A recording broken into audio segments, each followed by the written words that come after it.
In that sense, I do sometimes feel a bit more Gen X-y than Millennial. The whole grunge music scene was very present when I was growing up, and that's considered this very fundamental Gen X thing. And I have strong memories of watching iconic Gen X movies like The Goonies and E.T., as well as playing horribly primitive Gen X video games like the original Super Mario Brothers. But on the other hand, I also have strong memories of a lot of stereotypical millennial pop culture as well, like Nickelodeon cartoons, sitcoms like Friends, and slightly less primitive video games like Super Mario 64. As you can probably tell, my childhood and teenage years were mostly happy and comfortable with plenty of material luxuries. So in that sense, I mostly just identify as being a product of the peace and prosperity that reigned in North America for much of the 1980s and 90s, above any more precise generational subcategory. Now, part of the reason why I am in this slightly ambiguous spot is because my parents had me at a relatively old age for members of their generation. Both of my parents were born in the late 1940s, which puts them right at the beginning of the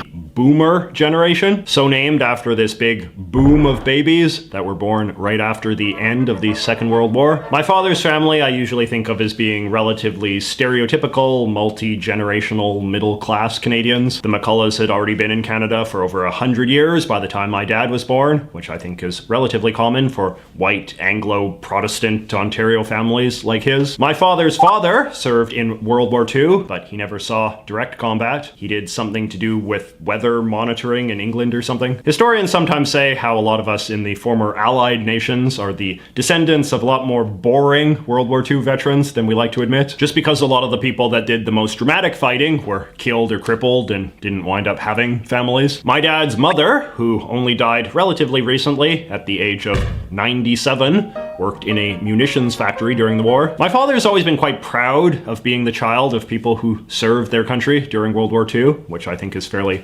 typical of boomer men over here. The moral crusade of fighting Hitler and the Japanese became very sentimentalized by the boomers, which is why every second show on the History Channel is about Nazis. Politically, my dad is quite conservative in a typical boomer way, but he will occasionally make reference to going through a radical rebellious phase in the 1960s, which is another very stereotypical hallmark of his generation. Very good boomer, my father. My mother, however, is somewhat less so. She's an immigrant from Holland who moved to Canada as a kid and comes from this very idiosyncratic and eccentric family of people who don't really conform to a lot of recognizable generational stereotypes. But I guess you could say that they were stereotypical in the sense that they were part of a significant wave of Europeans who moved to North America after the war. Holland sent a lot fewer people than places like Germany or Italy or Russia or Poland, but in the end, the result is still me having a couple of European immigrant grandparents, which is a pretty relatable experience for a lot of white millennials, particularly ones like me, who were born in a big city where a lot of immigrants tend to move. Growing up comfortable and middle class and male and white in a first world country, a lot of the generational signifiers of millennials like me tend to be material rather than experiential, like they were for my parents and grandparents. The traditional way we talk about this is by focusing on our unique pop culture obsessions, like I mentioned earlier. But another big thing was this whole idea that mine was the first generation that was good at technology in some broad sense. We were the first generation who grew up around a lot of sophisticated electronic gizmos like VCRs and video games and personal computers, which meant we weren't intimidated by them, which often impressed older people who found tasks like setting up the Laserdisc player to be a baffling ordeal. But significantly, my gang also came relatively late to the internet, which was still in its early stages when I was finishing high school. When I think of the generation younger than me, the so-called Zoomers, I often think of familiarity with internet culture as being one of the big dividing lines between us. We millennials are often too proud to admit this, but I think that a lot of what is going on online these days is kind of weird and scary to us. A while ago, I was at a talk by noted 43-year-old YouTube star John Green, and someone asked him why he wasn't on TikTok, and he was like, "It's not for me," which struck me as a very relatable Xennial thing to say. All right, so that's my generational story, which reflects a pretty American understanding of the idea. But like I said, sorting people into generations and making certain sweeping assumptions about their shared cultural experiences is also something that all countries and cultures do to some degree or another, even if the precise generational categories and their supposed cultural characteristics might vary quite a bit. So the idea of a post-war baby boom is pretty common all over the world, given it happened in response to, a world war. But the generations that came after can vary a bit from place to place. The Communist government of China, for instance, famously introduced a one-child policy in the early 1980s to limit overpopulation, and this has had some interesting consequences for how they think about generations over there. Basically, you had a big burst of boomer Chinese parents having their one allowed kid in the 1980s and 90s, followed by a steep decline in births that continues to this day. And as a result, you have this rather sharp cultural divide between a generation of spoiled only children who grew up in China's prosperous recent years versus their parents, who grew up during the Maoist dictatorship and had to share everything with much larger, poorer families. Middle-class Chinese boomers sometimes derisively call their kids the little emperor's generation because of how cushy their lives seem compared to theirs. But it's not just China that has dealt with this sort of phenomenon, of course. Dramatic changes in the so-called fertility rate, or the number of children the average woman has in any given society, is often one of the sharpest things dividing one generation from another all over the world. If you are a younger person from a traditionally Catholic country like Mexico or Ireland or even Quebec here in Canada,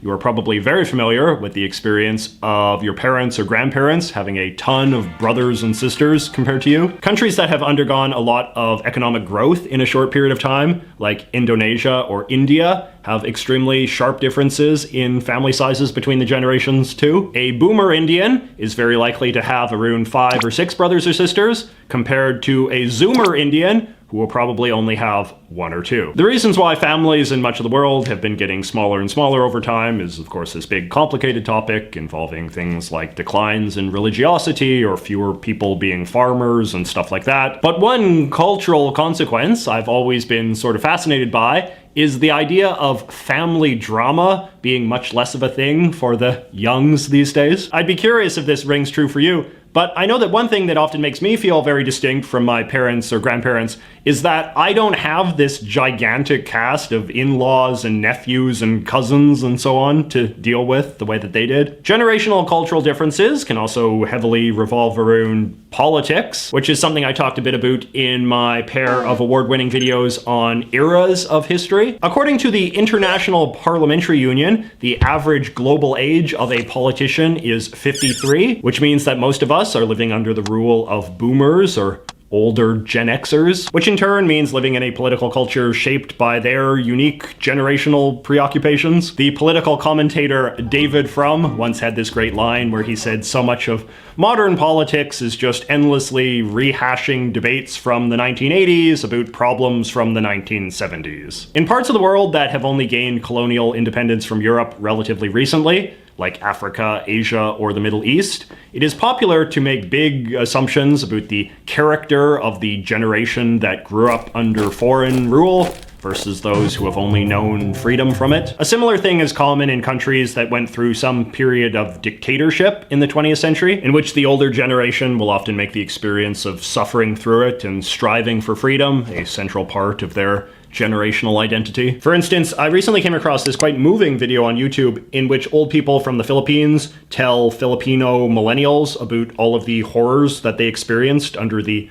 regime of Ferdinand Marcos. But that said, of course, a lot of dictatorships only stay in power because they have a lot of collaborators among the public. I've read that a lot of German boomers had quite cold or bad relationships with their parents, many of whom, of course, would have been Nazis, and that this created a generational trauma that may still be affecting Germans to this day. The idea of a generational trauma is basically the idea that some generations are so messed up by experiences distinct to their age group that they in turn pass on unique dysfunctions to the generation below. So for example, there's a lot of debate in the United States about the degree that the trauma of African slavery, which only ended in the mid-19th century, is still present in some form in the great-great-grandchildren of the enslaved. Some people find this a kind of ludicrous concept because it can kind of sound sort of metaphysical, as if trauma travels genetically through people. But the actual argument is more just that our behavior and values are shaped by our experiences, and that if a large generation of people all lived a similar sort of life that pushed their behavior and values in